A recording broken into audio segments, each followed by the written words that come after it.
We are confident, as I said yesterday, that the Senate will take up the American Jobs Act.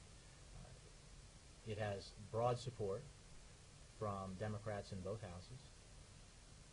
Sweeping support in, you're talking about congressional process, legislative process. The bill will be taken up. You know, how and with whose names attached to it, I don't know. I refer you to the leadership in the Senate.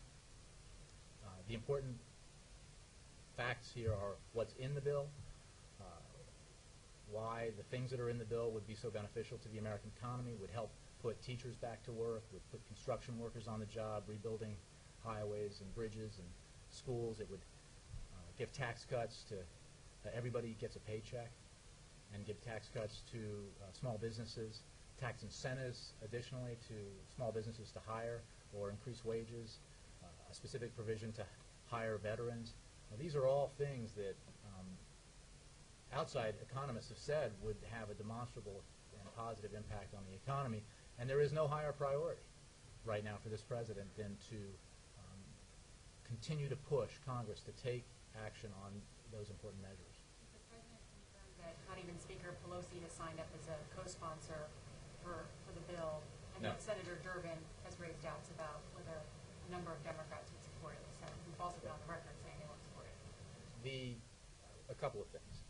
I'm not aware of any Democrat who doesn't support the provisions that go to creating jobs, reducing taxes, and that sort of thing. And again, it has broad Democratic support. I could go back and read you all the statements of support in the wake of the President's speech to the joint session. It also, as a matter of record for those who consume public opinion data, I think most of you do, it has broad public support across the political spectrum. So all the provisions within it, and in the past the provisions within it have had both Democratic and Republican support. So we are confident that Congress will move, will act on it. We certainly hope that Congress, that the entire American Jobs Act will be passed into law, passed and then signed into law by the President. Now, as I've said in the past, if portions of it are sent to him that come directly from the American Jobs Act, if it's paid for in a way that is modeled after the principles the President has said he insists upon, then he would sign those, and then he would say, send me the rest of it, because all of it is important. And we're at a moment where our economy needs this kind of action.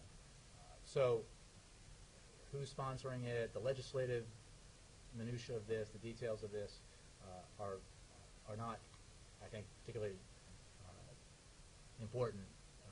The broader principle here is, and the need to pass it is. And I think the American people are not particularly concerned about which congressmen or congresswomen are signed up to it, but when Washington is going to take action to help the economy and create jobs.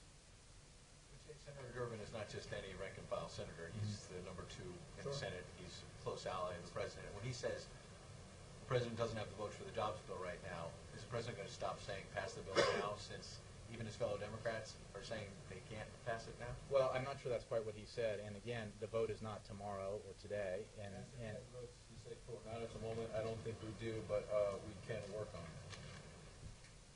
Right. We don't have the votes now. Right, and we're working on it, and we're going to get it. And I'm not sure, again, we face some certain realities, as I'm sure you understand, in the United States Senate, which is that you can't name a post office without 60 votes these days, the way that the filibuster is used. And that was meant to be an exaggeration.